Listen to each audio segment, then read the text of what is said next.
হাতে থাকা ফোনটা দিয়ে যদি আপনি ডিএসএলআর মতন ফটো তুলেন তাহলে আসলে একটা অস্বাভাবিক বিষয় যে 1 লাখ টাকার ক্যামেরার মতন ছবি তুলতে পারেন আপনার হাতে থাকা যে কোনো একটা স্মার্টফোন দিয়ে, তাই না? তো বিষয়টা খুবই কিন্তু ইম্পর্ট্যান্ট একটা বিষয়, খুবই মানে অবিশ্বাস্য একটা ঘটনা। তো আপনি আসলে ভাই আপনার হাতে থাকা ফোনটি দিয়ে আপনি যদি চেষ্টা করেন তাহলে কিছু সেটিং যদি অন করে রাখেন তাহলে আপনার ফটোগুলো হবে ঠিক 1 লাখ টাকা ডিএসএলআর মতনই প্রায় ছবিগুলো হয়ে থাকবে প্রফেশনাল। কেউ বুঝতে পারবে না ভাই আপনার ফটোগুলো ফোন দিয়ে তোলা না ডিএসএলআর দিয়ে তোলা। তো আজকে আপনাদের মাঝে সেই বিষয়টি শেয়ার করবো যে কীভাবে আপনি আপনার হাতে থাকা ফোনটি দিয়ে হুবহু ডিএসএলআর মতন একটা ছবি তুলবেন, ঠিক আছে? তো ভিডিওটা না টেনে সম্পূর্ণ দেখুন। যদি কেউ যদি মানে ফটো লাভার হয়ে থাকেন তো ভাই কেউ ভিডিওটা মিস করবেন না, কেননা হুবহু ভাই ডিএসএলআর মধ্যে একটা ছবি তুলতে পারেন আপনার হাতে থাকা স্মার্ট ফোনটি দিয়ে, ঠিক আছে? তো ভিডিওটা না টেনে সম্পূর্ণ দেখুন, প্রসেসটা বুঝতে পারবেন, ঠিক আছে? তো আমি ভিডিওতে চলে যাবো। ভিডিওতে যাওয়ার আগে প্রতিবার মতন একটা কথা, যারা আমার চ্যানেলে নতুন আসা চ্যানেলটি এখনও সাবস্ক্রাইব করে নেই অবশ্যই চ্যানেলটি সাবস্ক্রাইব করবে এবং ফেসবুক পেজটি অবশ্যই ফলো দেবে এই ধরনের নিত্য নতুন ভিডিও সবার আগে পাওয়ার জন্য, ঠিক আছে? তো চলো আমরা না দেরি করে ভিডিওতে চলে যাই।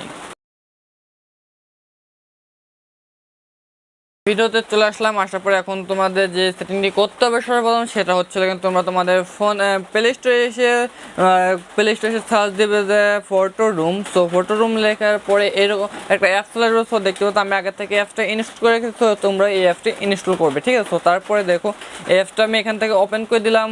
তো এই অ্যাপে কাজ করার আগে তোমাদেরকে অবশ্যই ইন্টারনেট চালু করে রাখতে হবে, ঠিক আছে? ওয়াইফাই বা নেট, ঠিক আছে? না হলে কিন্তু কাজ করতে পারবে না তোমরা পারফেক্টলি। সো তারপরে এখন যেটা করতে হবে এখানে দেখো লাস্ট গেট স্টার্ট। তো এটার উপরে একটা ক্লিক করে দিব, আধারের উপরে একটা ক্লিক করে দেবে আধার। সো এটার উপরে একটা ক্লিক করে দিলাম। সো এখন দেখতে পাচ্ছ যে স্কিপ, ঠিক আছে? সো তোমরা অবশ্যই এখানে স্কিপ করে দিবে, ঠিক আছে? সো স্কিপ করে দিলাম আমি, দেখো।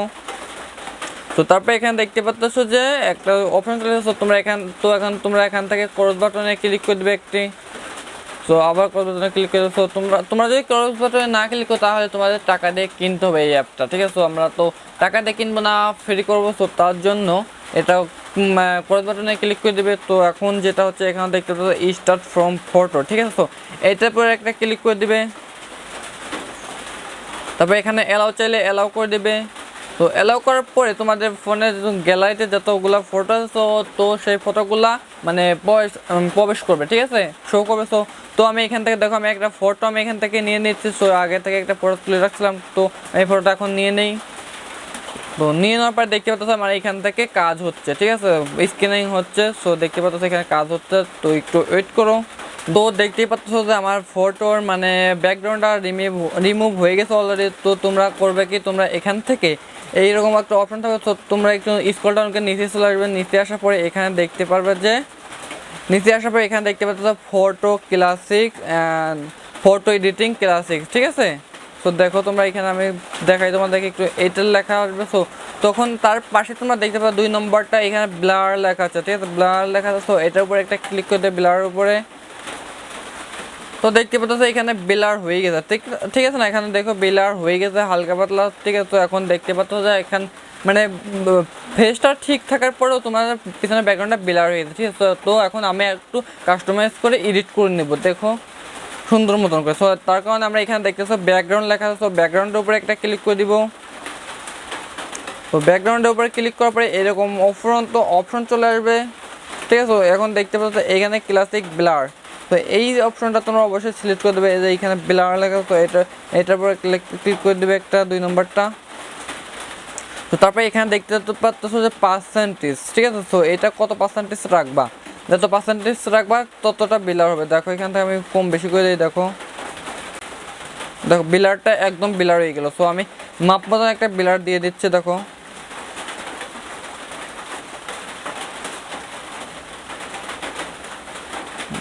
রাখলাম। তো এটা কাজ শেষ। এখন দেখতে পাচ্ছ ইফেক্টর। সো এটা অন করে দেবে, ইফেক্টরটা আমি অন করে দিই, দেখো আর একটু ফটোটা খুব সুন্দর হয়ে যাবে। তো ইফেক্টর দেওয়ার পরে আমরা এখান থেকে প্রফেশন, তো এটার উপর কি করবো লাস্টেরটা। তো দেখো, তো দেখতে পাচ্ছ একটু মানে এটা সুন্দর হয়ে গেল। তো এখানে দেখতে আরও লেখা আছে ক্রোম, তো আরও সুন্দর হয়ে গেল। তো তারপরে এখানে দেখতে পাচ্ছ ইফেক্ট। তো ইফেক্টের উপর একটা ক্লিক করবো, দেখো।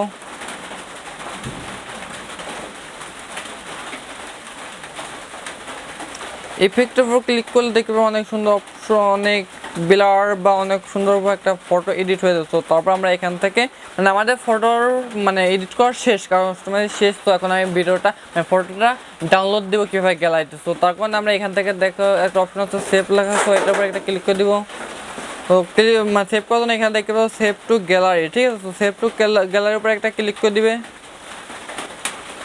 সো গ্যালারির উপর ক্লিক করলে মানে ফটোটা সেভ হয়ে যাবে। তো আমি এখন ফটোটা তোমাদেরকে দেখাই, দেখো। তো আমি গ্যালারিতে চলে যাচ্ছি এখন, দেখো সরাসরি।